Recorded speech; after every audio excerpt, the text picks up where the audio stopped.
Right, okay, cool. We've got enough people, I think, and people are chatting. So do continue to chat away and get some questions in there, guys, whilst me and Rebecca are having our initial conversation. So just to go over some initial housekeeping, that this session is being recorded, if you haven't noticed already. We will have a 30-minute conversation just talking about audio and audiobooks and marketing and how we work together, our history, as well as kind of what Rebecca does as senior audio editor. I got that right, didn't I? Cool. Because to be honest, even before I joined HarperCollins, I had really little idea of what goes on as an audio editor, and it's an intricate and very busy work life, I can tell you that now. But yes, as always, if you have any questions after the workshop, which you haven't got round to in the Q&A, or you had as a brainwave afterwards, do please tweet me at elliepilcher95. Becca, are you happy to be tweeted as well? Yes, my very easy to remember Twitter handle, which is EWA? TWA, the number 2, Becky. Put it in the chat. Yeah. Everyone go follow Rebecca now, and then it's then it'll be easy. But you can also talk to Rebecca if you have any questions around audio specifically. But with that in mind, we can jump straight into introductions. So Rebecca, do you want to introduce yourself? I've already given away your job title, but if you want to give a bit about what you do and who you work for, be fab.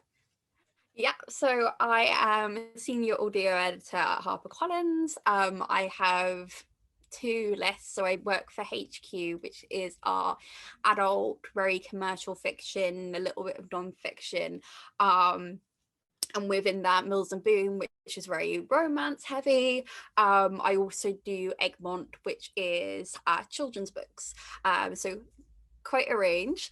I used to look after Avon with Ellie and did all Avon's books, but moved to Egmont when they joined HarperCollins, as my background's in children's. And I previously worked at Penguin Random House, and I worked on all the Penguin imprints whilst I was there. Such a large array. Yes, yeah. You just have so much experience in so many different imprints and different companies, and I love it. And I didn't know your background was originally in children's. I always thought it was commercial, but that's just me. Yeah, so I was the assistant for 3 editors who worked across Penguin Press, Penguin General, Michael Joseph, and Children's. But I had a massive affinity with the children's team, and my first ever mentor was in the children's team. And oh my god, children's audio is the best. Like, I cannot, as much as I was like gutted to leave Avon, like kids audio is just, it just makes me so happy.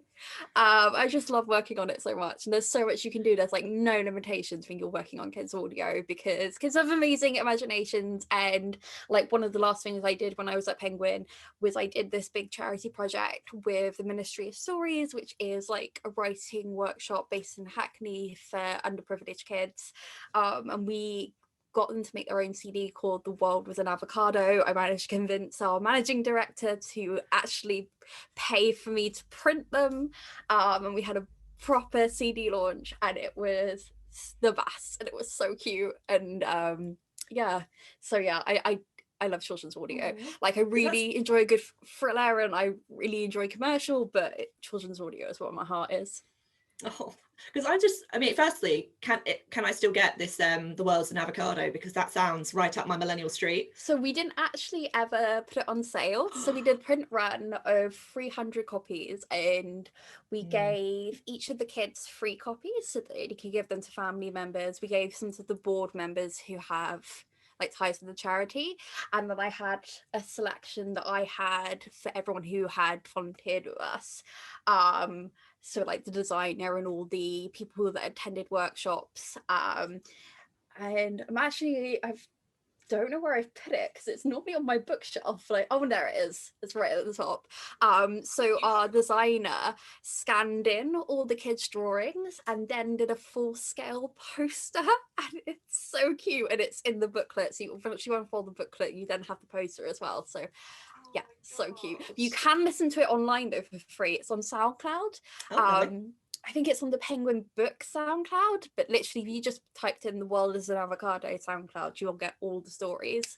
So yeah, you can listen for free. Oh, that's really exciting. I mean, that's just like a perfect example of how much audio is not just audio based. I think there's a misconception when you say, oh, I work in audio, that you literally just record voices, edit voices, put it on Audible, SoundCloud, iTunes, whatever, and that's it, your job is done. But there is so much work that goes in producing, and also the publishing and all the creative additions. It's insane. But I mean, I'll kind of come back onto that in a minute, but I do want to kind of keep on the children's route for now, just in terms of, because you've done children's and you've done commercial fiction, like you say, you've done really dark thrillers of gruesome, gory murders, and then suddenly these really charming children's stories. Videos for the Jigsaw Man. Oh gosh, it is so grim. Like, I cannot stomach it whatsoever. I had to get Stella to read it for me because I was like, Stella, I need to read this book because it's like a priority, but I cannot get past the prologue. No. And then I volunteered myself to edit these reaction videos, and I've just been basically, like, all last week I was listening to these really gruesome parts of the audiobook again and again and again as I was editing them into the videos, and I was just like, why don't I do this? I feel so nauseous right now.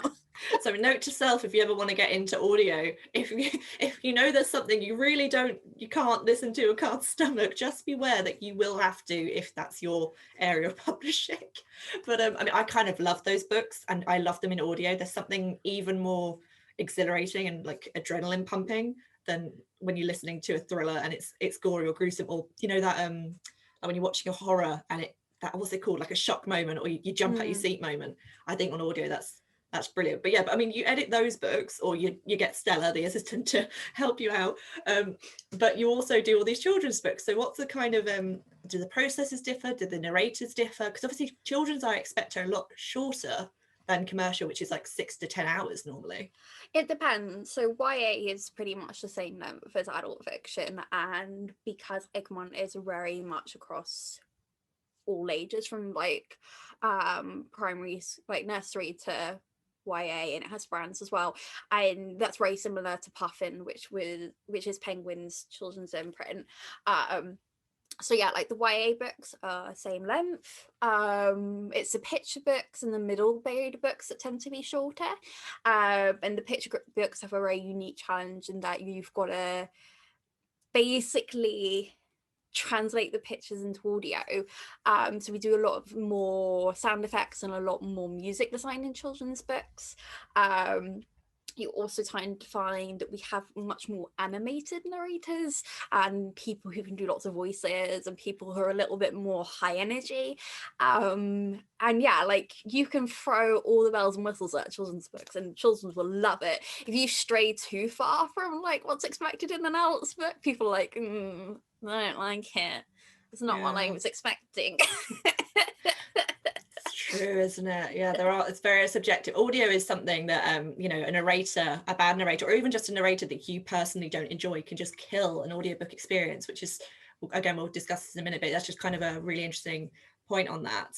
But cool. I'm just still fascinated about the children's. But in terms of narrators, then, can you name drop some narrators and children's or commercial that you've worked with? Because I know that this is the sort of thing that, again, people don't realize that you work with some big name actors, actresses.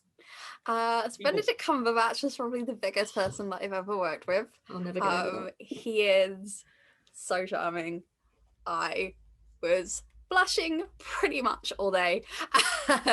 So yeah, that is definitely the biggest one. I've worked with Richard Armitage. I recorded with him last year, and I was producing, and he was recording in an IKEA wardrobe because this was the week after lockdown was announced, and I had to try and find a new arrangement for him. But yeah, he bought himself he put himself an IKEA wardrobe when he recorded in that, and it actually sounds really great. I never met Ruby Wax, but I had to hunt down her AirPods that she'd left in the back of a taxi. I worked with Dodie Clark, the musician. She missed her flight from Canada. So instead of like coming back the day before and having a day to rest, she literally got off the plane from Canada into a taxi and went straight to the recording studio. And I was so impressed. She sounded amazing. And the only thing that you could tell that she had like not slept is that she fell asleep during the lunch break, bless her. And we were all standing over her going, I don't want to wake her up. Needs a rest. Yeah, give her a break. Who else? Eddie Izzard. That was really cool. Stephen Fry. Yeah. So loads then, you know. Rebecca is ever since I met Rebecca or met you, it's that whole 7 degrees separation. I was like, no, it's just one now. It's just one. Rebecca met everybody. But yeah, but it's I mean, like I said, it's an underrepresented area of publishing. Like people say they want to get into editorial or they want to get into marketing or PR, which is brilliant and absolutely fabulous. I never hear anyone say to me, oh, I really want to get into audio editing or working on the audiobooks. And it's kind of, I think there's not much information about how you get onto that kind of side of publishing. So I mean, can you give an example of how you got into it, and also if there is any kind of advice on how to get into it? So my way into audio was very unique. So I'm like proper army brat, working class, didn't go to a brick uni, never really thought that publishing itself was a real job. You know, it's like one of those things that like, you know, cool people in films do. And, you know, it's just kind of like, yeah, it felt very fictional to me. Like publishing as a whole didn't feel like a real job. Like who the hell gets paid to read books all day? And when I left college, I just didn't know what I wanted to do. So I just did absolutely everything that came my way. I went to China for 6 months and I worked there as an au pair. I did lots of side jobs of like writing for different places. I was the blogger for a fashion / hip hop brand without knowing anything about either of those two subjects. And then like before I saw the job for Penguin, I was a supervisor at Lush. So yeah, I was basically just trying absolutely anything and seeing what sticked and not really knowing what on earth I was going to do. And then my friend who had been trying to get into publishing for a really long time and ended up going into accounting, she liked one of the posts on the careers page of Penguin, and I didn't follow the careers page on Penguin, so it came up on my feed because she liked it, and I read the description and it just made sense. Like it said, like, do you spend more time with your headphones on than off? They still use the same line now for the advertisements that they send now. But yeah, it was mainly just like they were just focused on, do you love audio and are you organized? And I was like, yeah. And they weren't asking for a degree, which was great because I was with the Open University, but I hadn't finished. And they weren't asking for experience. And even then I was like super nervous because I was just like, never in a million years are they gonna like hire me. I've never done an internship, never done work experience, I don't have a degree, like it's not gonna happen. But they kept asking me to come back for interviews, and then eventually I got the role. And I only listened to my first audiobook as part of the interview process because what I was really into was podcasts. Like I love podcasts. So that was where like I was really obsessed with. But I purposely bought an audiobook and listened to it so I could talk about it in my interview and say it was my favorite book. Oh, we've all done that. I did it with commercial fiction when I first got my first ever role. I was like, do you read commercial fiction? Yes, I do. And then instantly to the charity shop, pick up the first commercial fiction book I could find, which was Harriet Evans, if anyone has any questions about that.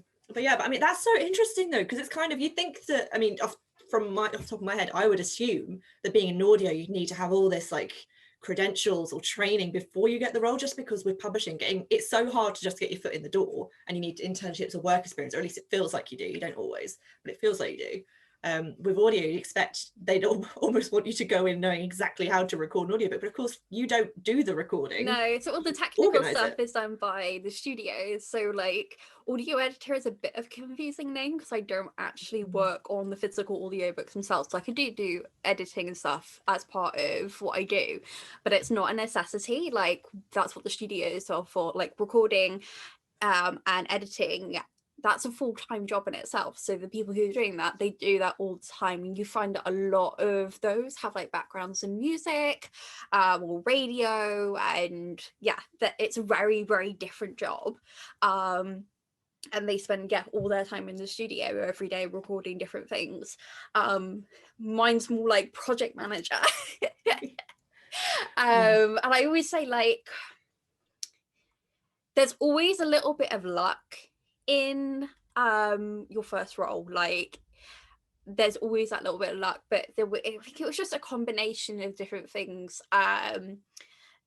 One was that my first manager, and we're still so close, we are so similar. Like the minute she went to get me from the reception, we just clicked and we were chatting away the entire time.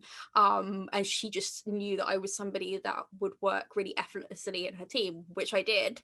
And also as well, what always really shines through in my interviews is my passion. I come across as very passionate. I get people very excited when I'm interviewing, and I get very handsy, and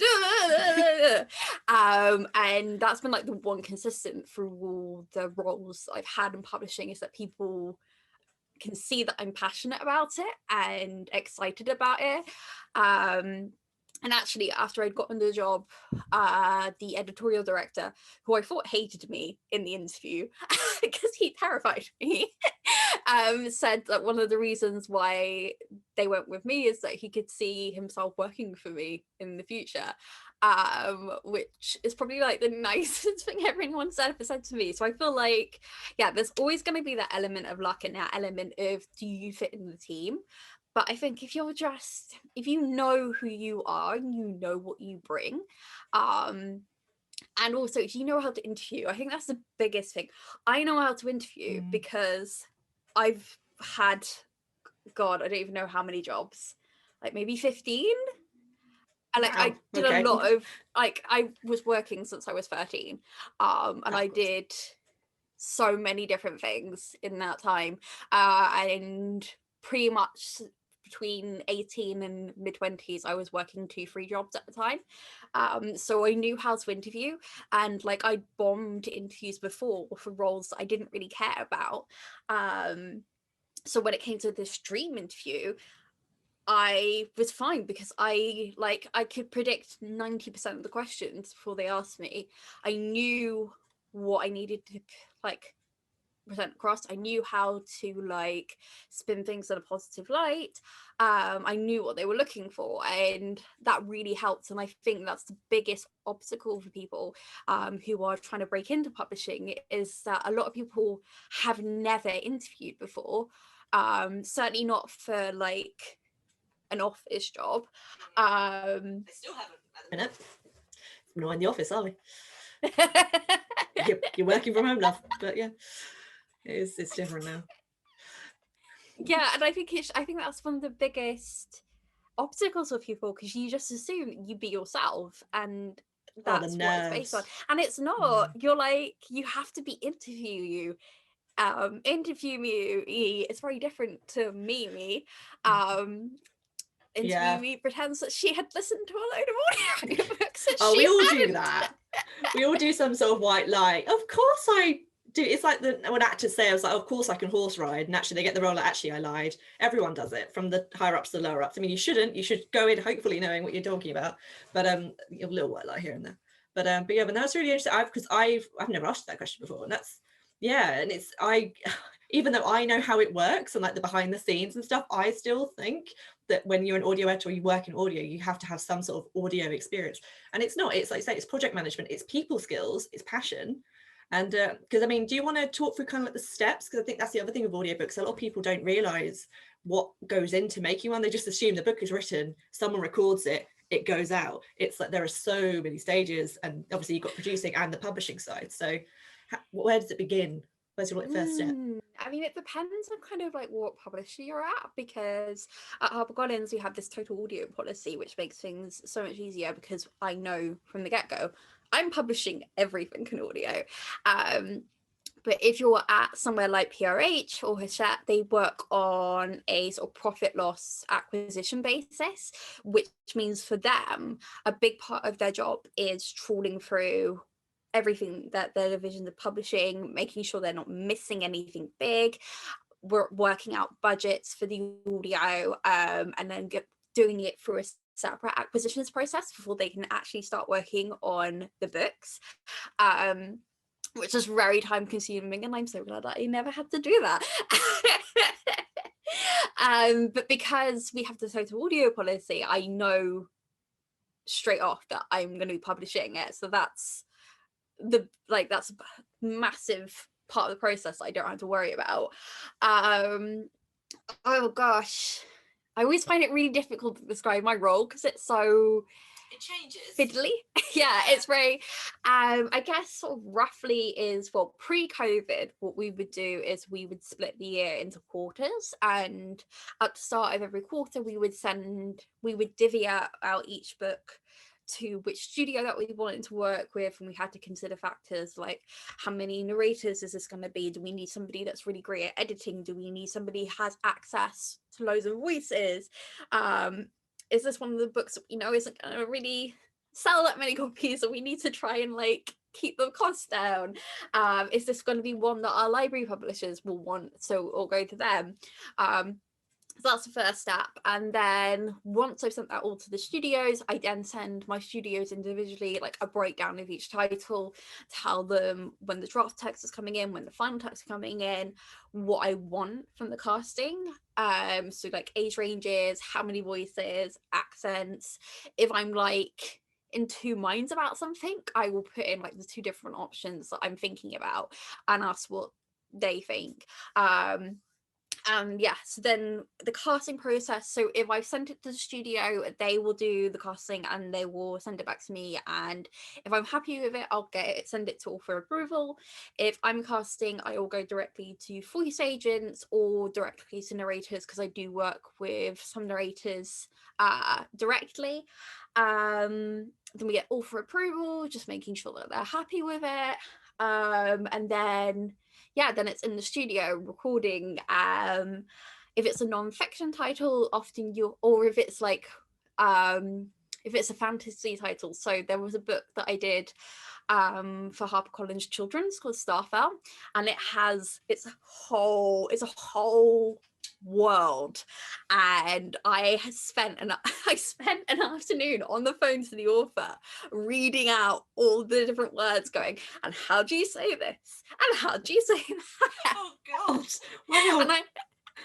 And then I wrote the pronunciation guide, and I actually ended up changing one of the pronunciations because I mispronounced it when I was saying it to her, and she really liked how I said it. So they get to choose how they pronounce it? Well, yeah, because she'd made this fantasy world, like the words the author. Sorry, I thought I was, for a second I thought you meant the narrator. I was like, the narrator. No, I was writing the pronunciation guide for the narrator. Got it. So the author was talking you through the pronunciation. Oh wow. Yeah. And then stuff like as well, like I've just been recording Millennial Black with Sophie Williams, which is like a guide for Black women in the workplace, and she had lists of really fantastic contributors, and she just wanted to triple check that she was getting the names right. So I spent a lot of time going through interview transcripts to find clips of them saying their own names, so that we were definitely getting the pronunciations right in the audiobook. And then whether or not I'm in the studio depends on what project it is. There are some projects where I will be producing myself, so I'll be the one sitting there going through the script. I don't do all the technical stuff because that's beyond me. An engineer's job, like the sound engineer and the stuff, they do that. We don't do that. Yes. So like if it's an author read, I always go for the first session just to make sure that they're really comfortable, that I can answer any questions from the publisher's viewpoint, because the studio, like, they don't have the context for that, and just also if like they're a big personality, making sure that they stay focused. It's probably the most diplomatic way of putting it. And then when I was an assistant, like I did all these really mundane things for really cool people. Like I bought Eddie Izzard a bin. A bin. Yeah. Is that what you said? I brought him a coffee. I brought him a bin. I bought him a bin. I went to Argos and I got a bin for him. You bought him. You actually bought him a bin, not brought. You actually went out and gave money and got a bin for Eddie. Were there none in the studio? Did you need a specific kind? I hadn't been there very long, and it wasn't the normal person in the studio. So like he wasn't my member of staff, and I didn't even think about asking facilities because like when I came to London, I was proper country bumpkin. I didn't even know that you could do Control V to like paste. Oh. And all my editors were in meetings, and I was just like, there's an Argos. I'm gonna go to the Argos and get a bin. Oh, I must admit, my sister story for that was that when I was interning at an agency, the agent herself was pregnant, and she said, "Oh, I want salad. Can you go get it for me? I'm really busy. You go get it." It was at the London Book Fair, and I queued up for half an hour, and I realised as I got to the till, they hadn't asked her what salad she wanted, so I bought every single salad. They had 4. And I took them to her. I was like, I didn't know which one you wanted, so I just got all of them, and I'll have the other 3 that you don't want. And it turned out she could only have 1 anyway because she was pregnant, and they all had like raw fish in it or something. I was like, oh, that makes so much more sense. I wish you told me. She should have said. Yeah. I did find out though that if you're buying lunch with Benedict Cumberbatch, nobody is going to ask you for any proof, and you get to go to the front of the queue. I've never tried it again, but I was so tempted sometimes to be like, yeah, this is for Benedict Cumberbatch. Just flash them like your like HarperCollins card. The second they see that, it'll be like, oh my god, he works for HarperCollins. It must be true. Yeah. So, God, you really do have the dream job. I mean, I kind of interrupted you there in terms of producing and publishing, but actually, that's kind of at the point that when I say publishing, I mean marketing in my sense. Kind of joins you a bit, because obviously, for the most part, particularly in lockdown, we don't join you in the studio or at any point of that. But sometimes our authors do. So if we had a few occasions where the author has gone in, they've met the narrator for the first time, or actually probably sometimes for the second time. We occasionally record things like Q&As with the author, or with the author narrator, or just the author. So we do that quite a lot as well. And you're always lovely and coordinate that for us. So but it's a interesting situation. I've only ever been in a recording studio once with an author. Oh, and that was when I was super sick. Yeah, you were really unwell and you had to leave, and I stayed there for the rest of the day. And honestly, it was so much fun. It's completely like you imagine an audio studio would be. It's tiny, it's so small, and you can't say a word. So that's my alarm going off saying we need to take questions. But it was really one of my favorite days in publishing ever. I think my favorite thing about it is one of the many things I did when I was trying to figure out what on earth I was going to do, I was a film extra. So I worked on a Bollywood film and an independent film, and it reminded me of being on a film set, like just much more scaled down. And I loved the energy on film sets. It's so much fun and it's so creative. So yeah, when I was at Penguin, they have an in-house studio, and like it would get to like 3 p.m. and I would just go down and sneak in and sit on the sofa and just listen to whoever was recording. Yeah, it was really lovely. It is true. It does feel, I mean, from my one experience, it does feel like a film set, just like you say, much more, because the room, you've got the narrator filming, which is so, it's about the size of a desk, pretty much, with their thing and their paper or their iPad. And then you've got the tiny sound engineer room off to the right or left or wherever, which has a massive desk with so many buttons. It looks like NASA in there. It's huge. And then maybe an extra chair for the narrator or someone to sit. And it was, and you can't make a noise. The second they start recording, do not make a sound. I barely breathed. It was terrifying. But the producer, and they kept saying, no, you said that too quickly, go back, blah, blah, blah, record it again. Or you got the pronunciation wrong, or that was a bit mumbled. It's so interesting to watch. I mean, yeah, I sometimes think you have the best job, and I love my job. It was pretty good. It's a really cool show. But I mean, in terms of, I know we're going to take questions in a minute, guys, so do please feel free to add questions to the chat starting now. But I just want to give some context on how marketing and audio kind of work together. So Rebecca and I, when she was at Avon before she defected and left us, I'm not over it, although we had the lovely Charlotte now, but when we worked together, we worked on many different campaigns, and I mean the most unique one for me has to be The Silent House by Nell Patterson, which is a brilliant thriller. But the reason it's so unique, of course, is because we had two narrators, both of whom were deaf. Yeah, so I've always been big on authentic voices, and once I realized that Tilda was going to let me completely do whatever I wanted, I was like, amazing, cool. So I went through a special casting agency and found two brilliant voice actresses who just happened to be deaf.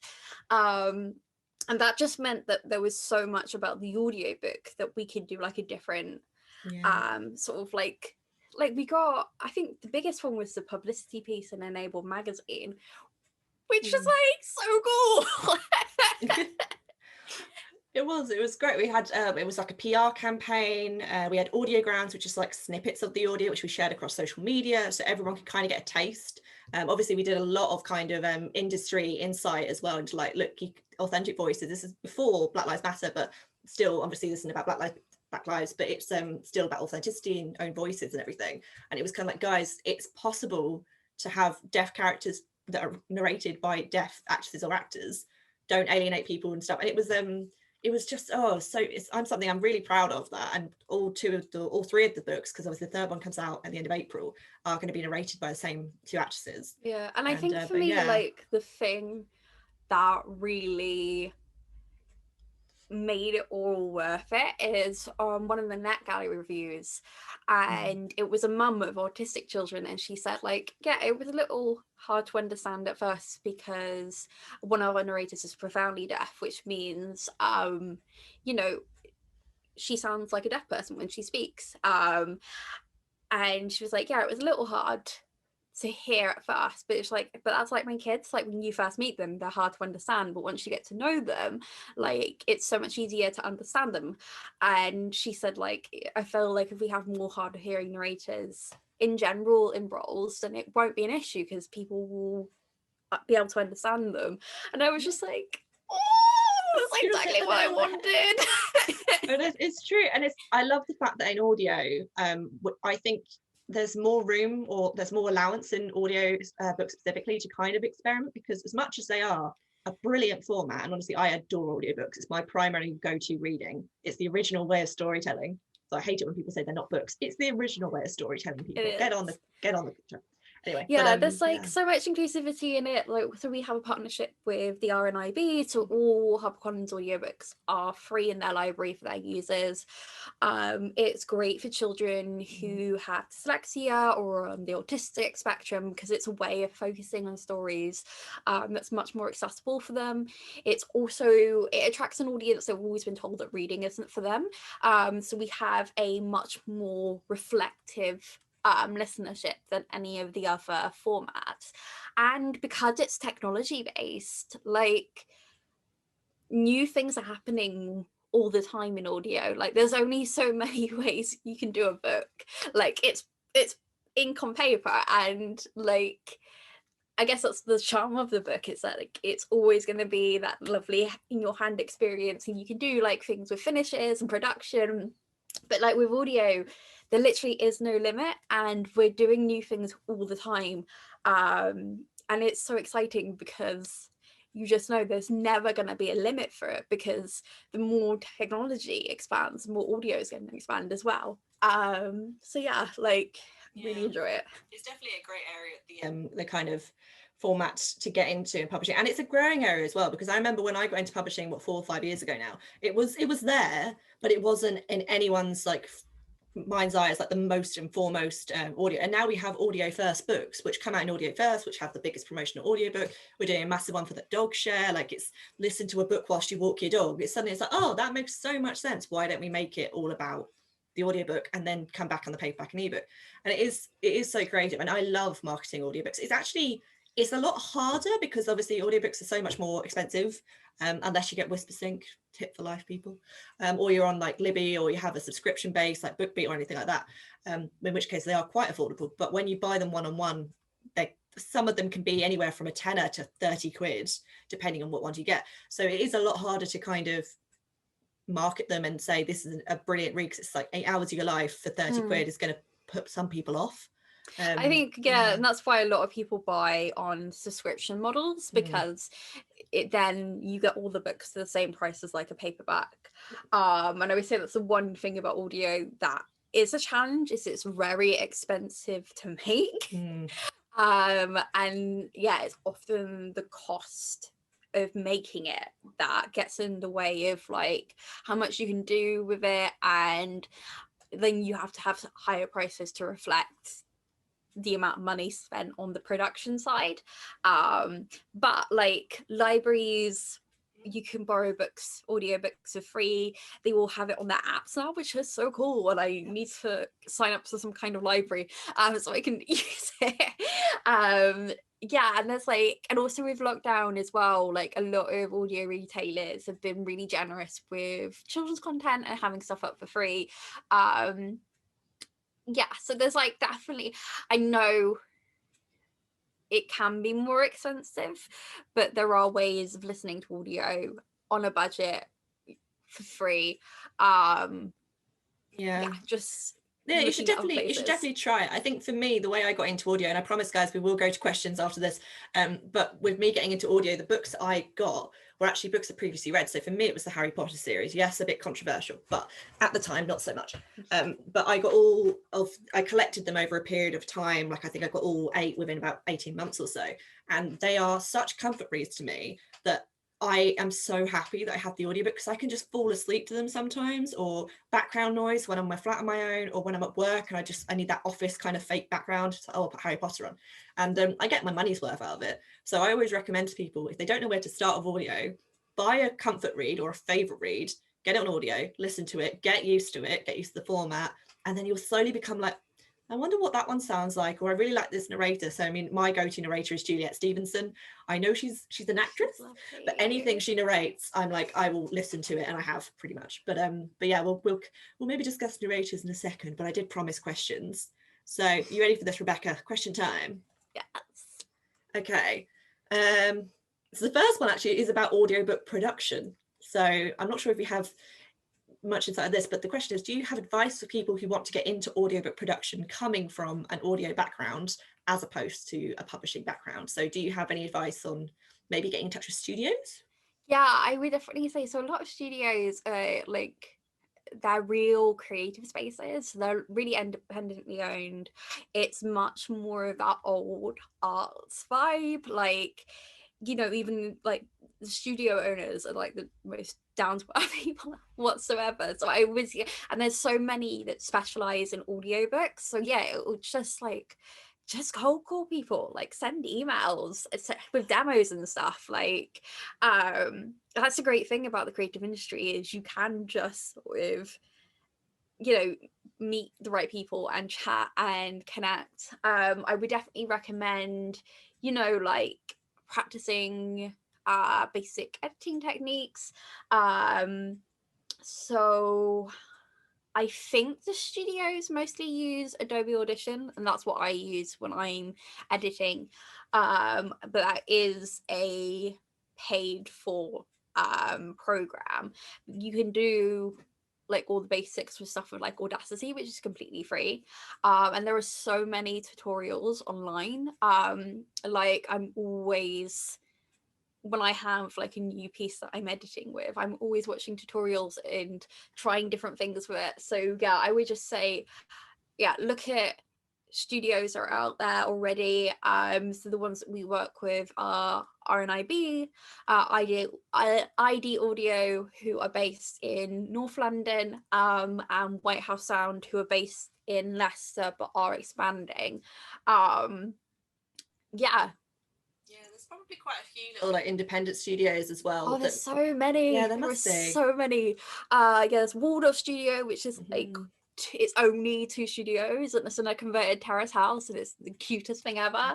Yeah, and there's loads of people who do it freelance, so there are freelance editors and freelance producers. One of the audio companies I work with is a 1-person company. Yeah, so like even like, you know, emailing audio teams directly and just make sure you have a rate card, because if you go in there without a rate card, it's kind of like you're not giving me the information that I need. So like go in with a rate card. But yeah, especially now, because you know, everything is so much more harder now that there's COVID. So yeah, I would email people who publish audiobooks and email the studios that record them, and just make sure that you have all your stuff ready, like sell yourself in that email. Shameless self-promotion, we're all for that here.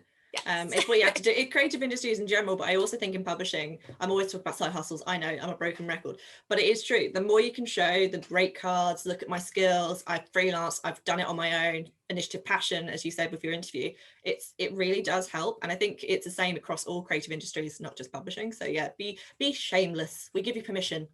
So the next question is a question from Farhad. It's, what do you think about the audiobook adaptation of The Sandman and 2000 AD? I must admit, I have no idea what either of those are. I'm sorry if that makes me a pop culture murderess, but I will let Rebecca, because she seems very excited. And also, Sandman is incredible. Like, it's so incredible. And I'm never going to be able to work on something like that, because that would have cost so much money, and the only reason why they could spend that much money on it is because Audible is connected to Amazon, and Amazon have deep pockets. But it is phenomenal, like the production, the sound design, the casting, it's amazing. And I'd love to see more of that. But yeah, it would have been. Sorry, just for context, because I have I think I've seen the image on various Audible site or audio sites, but I don't. Is it just like a really well-made, long production audiobook? So it is an adaptation of Neil Gaiman's graphic novel, The Sandman. And so basically it's stories from the comics that have been turned into, like, it's almost like episodic podcast fiction. So you could listen to them kind of on their own quite easily, and the tone massively shifts per episode. Like, there was one that nearly made me stop listening to it because it was so gory and dark, and I was like, oh god, no, I can't. But then like there was one that was all about cats. So everyone's got to listen to that. And then the ones that Penguin are doing, I'm very intrigued. I have a review copy of one of them, but for some reason it won't let me download it.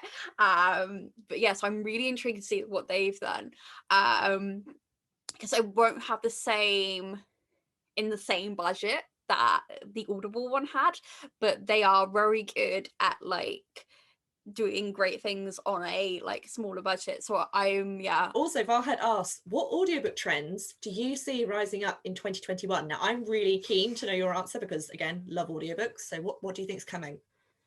I mean, no, like audio, it kind of, there's kind of always the same things that really hit. So like if you've got a man face front staring at the screen and it says something like brave, resilience, SAS, military, that's going to sound all the copies. But just that, I see a ton of those, and I must admit, I know a lot of I don't mean to be stereotypically genderized, but a lot of my male friends, they do read that. It's not my cup of tea, but again, it does sell. And it's the same in ebooks. I mean, at the minute, Bridgerton, so of course Regency romance, but also thrillers are evergreen in ebooks. But audio, there are some books that just always work in audio compared to others. Like sci-fi and thrillers, because of what you can do with it, and thrillers because of that like suspense factor. Like you can't control the speed when you've got headphones on, but like when you're reading a book, like you can speed up and slow down. So yeah, they're like evergreens, but I feel like what will kind of start rising up, and we're seeing it already, is books by non-white authors featuring non-white protagonists. Obviously, you saw the big boom around like anti-racist allies and that kind of vein of books, but because of the listenership within audio and because of like the retailers, I think that's going to continue being a thriving thing in audio. It's not going to be a passing trend, and you see that with like the Jacaranda 20 and 20. Audible did all of those 20 books in audio, and it has its own special collection on the homepage. So yeah, I think there's going to be much more diversity in the audio space, and escapisms reads have definitely been on the rise, and I think they're going to continue to be on the rise, because people can't concentrate on physical books at the moment because it's pretty stressful at the moment, and the great thing about audio is that you can have it on in the background and be doing other things. Like, I'm a massive doodler. Like, I will sit there with my audiobook on and I'll be doing stuff in my sketch pad, or I will put on a non-fiction book at the weekend whilst I'm tidying my flat. So yeah, I think like we've definitely seen like a much more bigger uptick on like romance and really gushy escapism novels that we would never have seen before, and like stuff is getting placement with retailers that we never would have expected. So yeah, it's the thing about audio as well is that like backlist is so easy to get. Like with print books, it can be out of stock and you can't get it, but with audio it's always on there. So you'll see books that like are really old really taking off again with like Bridgerton. Like the physical books people aren't buying because they're not in print, but the ebooks and the audiobooks are so easy to access that people are going for them. So yeah, yeah, I definitely think that the escapism fiction is going to continue, and I think the authentic voices is going to continue in 2021. Yeah, I think so too. I definitely think with the I mean, and obviously fingers crossed we're on the road to freedom, and we can get back into offices and stuff, but there is something so comforting about just having that background noise, office chatter, anything. I mean, I listen to audiobooks while I play The Sims now. That's how much it's like I need. And you know, The Sims have their own language, but occasionally I need my language. But anyway, next question, because we're running out of time and there's quite a few here, but if we don't get to your question today, I apologize, but do tweet both of us. We will I'll try and be short and sweet. I ramble on so much. It's fine, it's passion. This is what we are, we're passionate. I don't know why I went French, but anyway, but so the next question is, do you agree that because of COVID, audiobook roles are going to become more remote? Because currently before COVID, sorry, I should say, a lot of, as always, publishing roles were set in London. But with COVID, a lot of people recording from home or in an IKEA wardrobe, as is the case of Richard Armitage. Do you think these roles could become more remote? And could that be something that even people suggest when they apply? I think that audio is going to be the last part of publishing that will leave London, unfortunately. And that is because acting is in London and all the big studios are in London and all the actors are in London.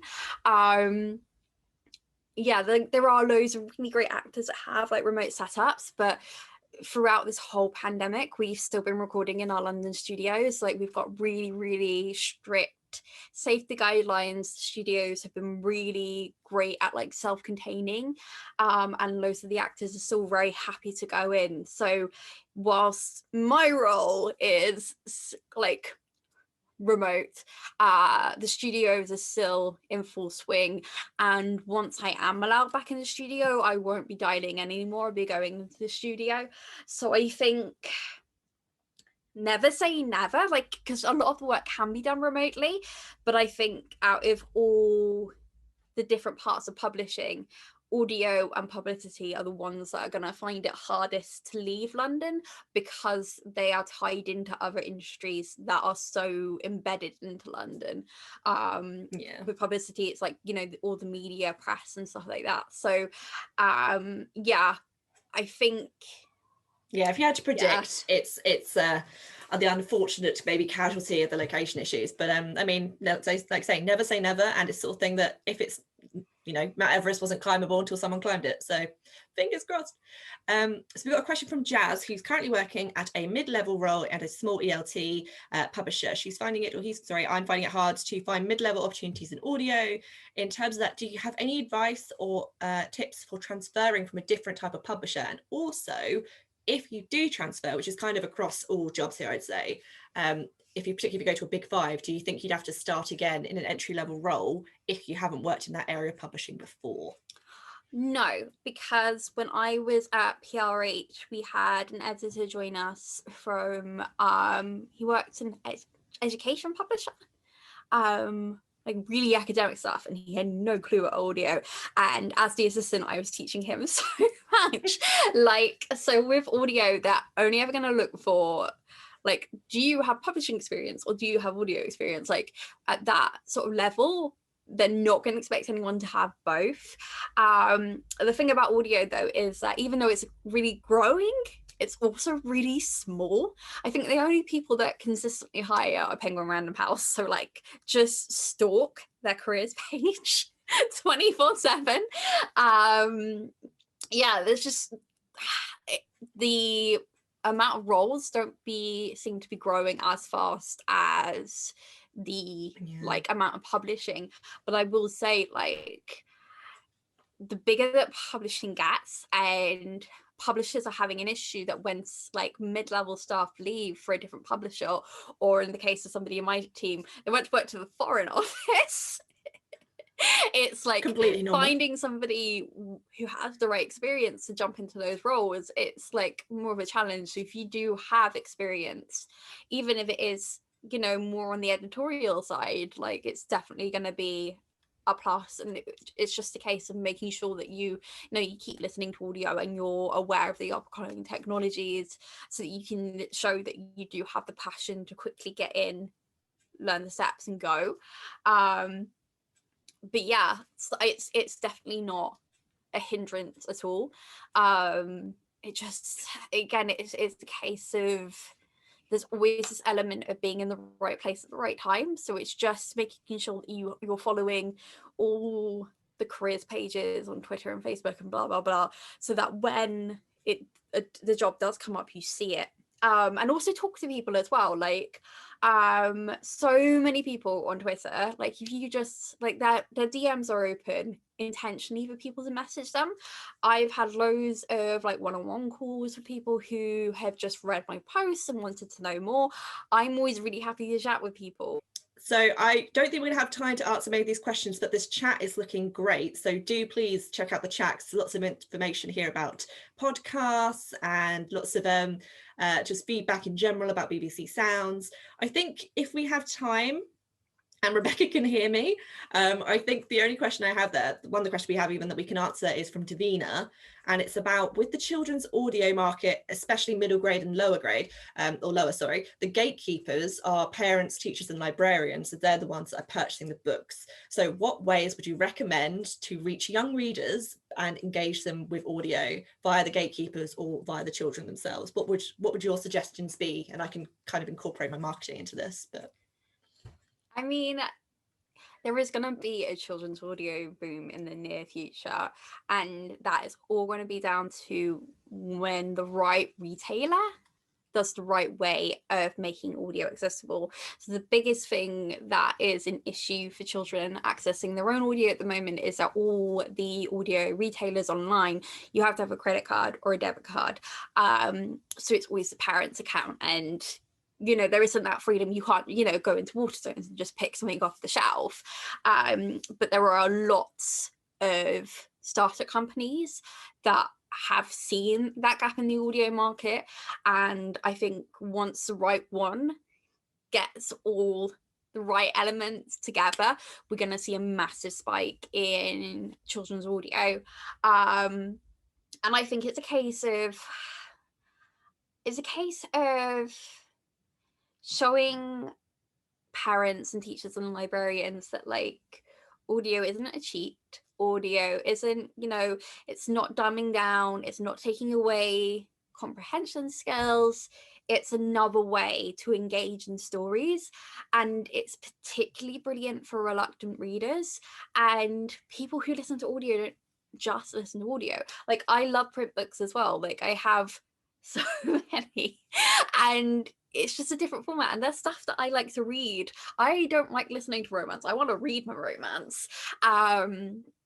Yeah, and I think it's just a case of keeping this awareness and yeah, just highlighting the brilliance of it. And there's like really cool stuff that's been done, like the 11th Williams that the Collins Children's Team has been doing. So every day at 11 a.m. they release like a couple of chapters of David Walliams audiobooks.